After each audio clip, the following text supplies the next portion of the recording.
CS2 has had a rough few weeks with reported network issues, especially since the Armory update. Today's update is here to address those problems. We also have this nice clarification, which is not really clear on who's running the show, but my bet's on Fletcher Dunn. He's been the MVP, always in touch with the community, and being known for fixing and working on network issues. So let's jump in right after Skins Monkey. Skins Monkey is an automated service that lets you trade skins instantly for a fee, sign up now, and get up to $5 bonus. Simply add items from your inventory, then find skins that matches your current balance. Site offers live support 24/7. You can also top up your balance if you're missing a few dollars, and there's a lot of skins to choose from. Visit my link down below to get to Skins Monkey.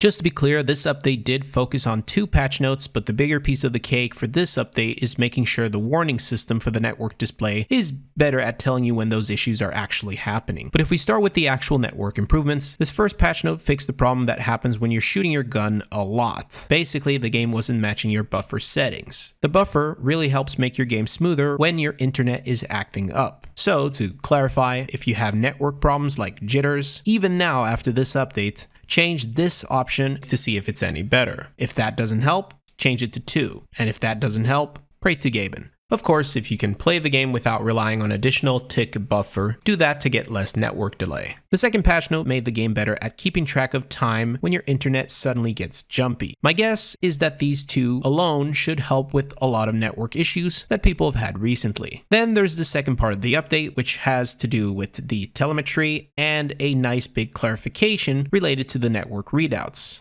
This stuff. So just to make it clear, this has nothing to do with network changes or network performance. It's all about the readings. And just seeing a message like this from Valve is less likely than getting a knife, which is impressive. But the easiest summary I can give you is this. Before the Armory update, the game showed bad connection warnings only if data packets were lost or arrived out of order. But this wasn't very accurate because sometimes these issues didn't actually affect the game. Then in the Armory update, the game started showing bad connection warnings whenever there was too much jitter as well. This made a lot of players see those warnings even if the game was still running fine. Today's update changed, so now bad connection warnings only appear if network problems are actually causing issues in the game. So if the game can handle small network issues, it simply won't show a warning. So basically Valve said, we're fixing how we show connection issues. The funny thing is, it doesn't really explain why players reported having real connection issues. That is still a bit confusing. I mean, I believe people reported legitimate packet loss issues since the Armory update, with noticeable instances of getting whooped back and forth. This even happened to me. The only time I remember ever experiencing this was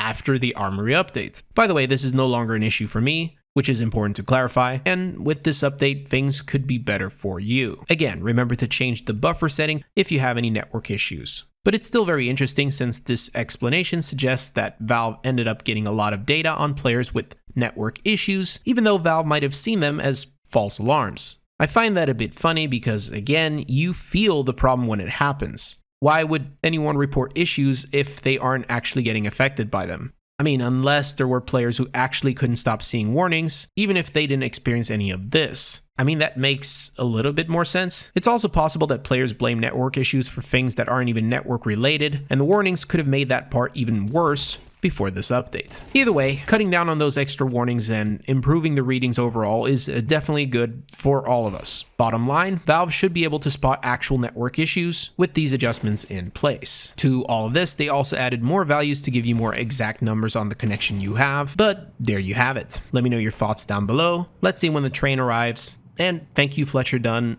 if all of this was from you. Peace.